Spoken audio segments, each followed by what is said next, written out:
اس قوم کی رہی صحیح عزت بھی خاص میں ملا دی جس کے وہ نمائندے بنے پھرتے تھے. یہ جون جولائی اگست 48 میں یہاں بیٹھ کے لکھا جا رہا ہے قائد اعظم اور ان کے تمام رفقا کے متعلق. ابھی میں بتاؤں گا یہ اس وقت کی بات نہیں ہے، ان کے دل میں تو آپس سے حسد جو ہے ٹھنڈی نہیں ہوئی.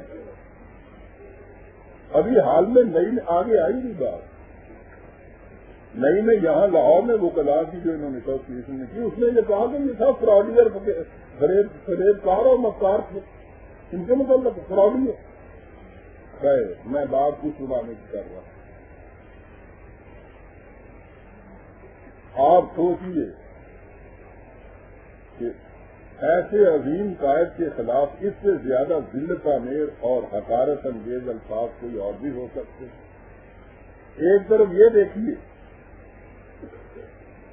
ان کا منہ کالا کر دینے والی بات، اور دوسری طرف مودودی صاحب کا وہ خط ملاحظہ فرمائیے جس کے ساتھ انہوں نے اپنا مفصل مقالہ نوائے وقت کی 14 اگست 76 کی عشایت میں شائع کرایا ہے. وہی مضمون شائع کرایا، اس کے ساتھ ایک خط بھی تھا جو درمیان میں چوکسے میں شائع ہوا تھا. انہوں نے لکھا یہ تھا اخبار کے مدیر میں کہ آپ اپنی اور قائد اعظم کے تعلقات یا مراسم یا روابط کے متعلق بھی کچھ لکھیں. انہوں نے کہا تھا کہ وہ لکھنے کی ضرورت نہیں، اس میں تفصیلات آ جاتی ہیں. جی لیکن آپ کی معلومات کے لیے اتنا کہنا کافی سمجھتا ہوں. سنیے، جون 48 میں جو اگست 48 میں جو کہا گیا ہے وہ چھپا ہوا موجود ہے ترجمان القرآن کے صفحات پر آج بھی. اتنا کافی سمجھتا ہوں کہ ہوش سنبھالنے کے بعد جب سے میں نے ملکی سیاست میں دلچسپی لینی شروع کی تھی، میرے دل میں مسلمانوں کے جن لیڈروں کا احترام سب سے زیادہ تھا ان میں سے ایک قائد اعظم مرحوم بھی تھے.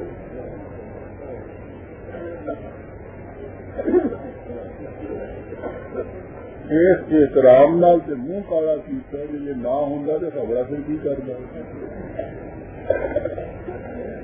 میں نے ہمیشہ ان کو ایک باصول راست باز اور مضبوط سیرت و کردار کا مالک انسان سمجھا، اور 1920 سے 1948 تک کبھی میرے دل میں ان کے متعلق یہ بدگمانی پیدا نہیں ہوئی کہ وہ اپنے ضمیر کے خلاف بھی کوئی بات کیا کرتے تھے.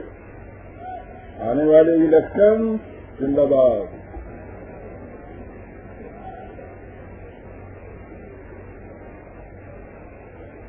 یہ قوم بڑی دور فراموش ہے. کل کی والی ہے کوئی یاد نہیں رہتی. ذرا آپ یہ بات ہوتا ہے یہ اب یہ جو بیان ہے نا یہ آئے گا نا اگلے الیکشن کے زمانے کے اندر. یہ تھا ان کا احترام قائد اعظم کے متعلق وہ 48 بات تو کسی کو یاد بھی نہیں آ رہے.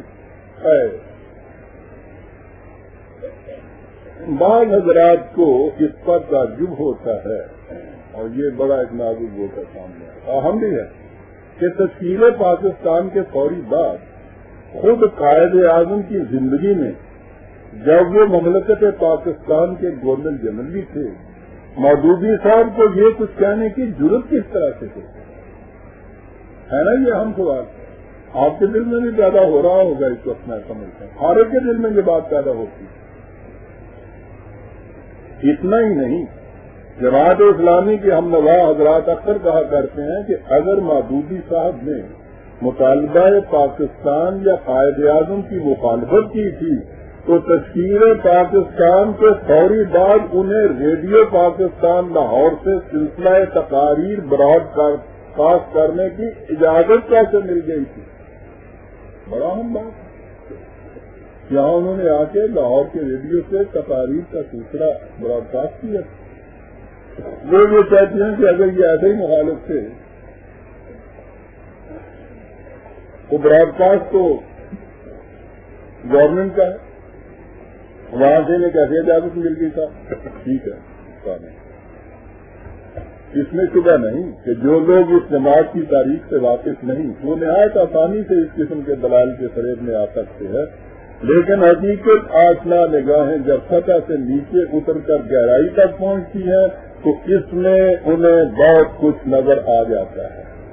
سنیے، میں نے محترم علی محمد راشدی صاحب کے مقالات سے جو مختصر کا اقتباس پہلے دیا ہے، میں نے کہا ہے نا کہ انہوں نے دیا تھا کہ اس زمانے میں ان افسروں میں سے کسی نے کبھی نہ صرف یہ کہ ہماری مدد نہیں کی، اس راستے سے نہیں گزرتے تھے کہ جس میں ونسر پیلس کے ایک کمرے میں حاجی عبداللہ مرحوم، جہاں وہ پارلیمان کے ممبر تھے، گورنمنٹ کی طرف سے وہاں یہ مکان ملا کرتا تھا انہیں، وہاں اسکیم تیار ہوا کرتی تھی. اور انہوں نے کہا کہ ماحولیات 2-3 افسروں کے کسی اور سرکاری افسر نے اس زمانے میں ہماری کوئی مدد نہیں کی، بلکہ ان میں سے اکثر تو پاکستان کے تخیل کا مذاق اڑاتے رہتے تھے، اور اس ڈر کے مارے کہ انگریز یا ہندو ان سے خفا نہ ہو جائے وہ ونسر پیلس کے راستے سے گزرتے ہی نہیں. اس کے بعد راشدی صاحب نے لکھا ہے کہ بعد میں جب پاکستان بن گیا تو اس زمانے کے کئی جگادری افسر پاکستان کے مرکز اور صوبے میں بڑے بڑے عہدوں پر قابض ہو گئے اور لوگوں کے سامنے یہ دعویٰ کرتے رہے کہ وہ شروع سے پاکستان کے لیے کام کرتے رہے تھے، حالانکہ ان کے یہ دعوے غلط تھے. ان کی ہمدردیاں پاکستان کی طرف اس وقت مڑی جب ان کو معلوم ہو گیا کہ پاکستان کا وجود میں آنا اب ناگزیر. یہ بھی ہمارے ساتھ یہاں ہوا ہے.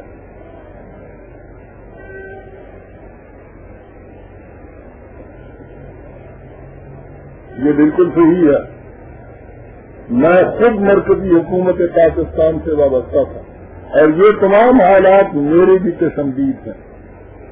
ان افسروں کی کیفیت یہ تھی کہ انگریز اور ہندو کے ڈر سے مسلم لیگ کے تو کسی دفتر کے سامنے سے بھی نہیں گزرتے تھے، لیکن سنیے عزیزان من، ان کے بنگلے پر محبوبی صاحب کی ڈانچے ہوا کرتی تھی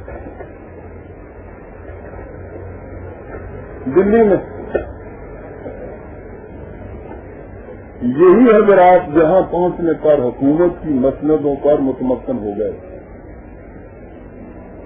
اب بات سمجھ میں آئے کہ یہ کس طرح سے تقریریں ہوا کرتی.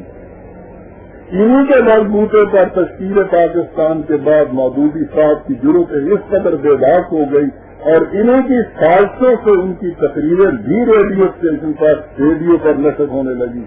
ریڈیو پر تقریروں کے علاوہ مودودی صاحب پاکستان کے مختلف شہروں میں بھی اسی قسم کی تقریریں کرتے پھر رہے تھے.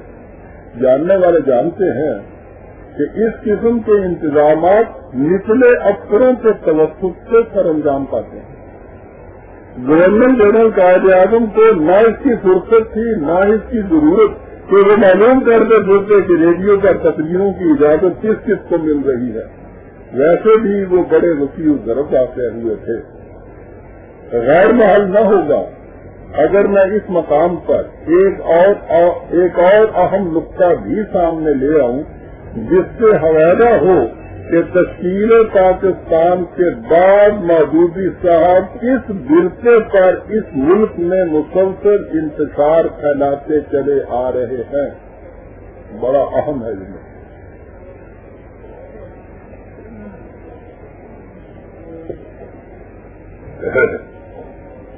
1955 میں حکومت پاکستان نے فیصلہ کیا کہ خارجہ پالیسی میں ان کا رجحان امریکی بلاک کی طرف ہونا چاہیے.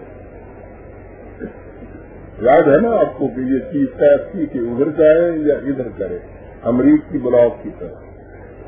اس مقام پر مودودی صاحب نے لاہور اور کراچی کے پبلک جلسوں میں تقریر کرتے ہوئے کھلے الفاظ میں کہا کہ اگر یہ امریکی بلاک خود واقع یہ چاہتا ہے کہ کمیونزم کی روک تھام کے لیے اسے مسلم عوام کا دلی تعاون حاصل ہو تو اسے اپنی بنیادی پالیسی میں بنیادی تغیر کرنا پڑے گا. اسے یہ فیصلہ کرنا ہوگا کہ اسے مسلم بلاک کے حکمرانوں سے سازگار کرنا ہے یا مسلم ممالک کے عوام کا تعاون حاصل کرنا ہے. یہ اس کے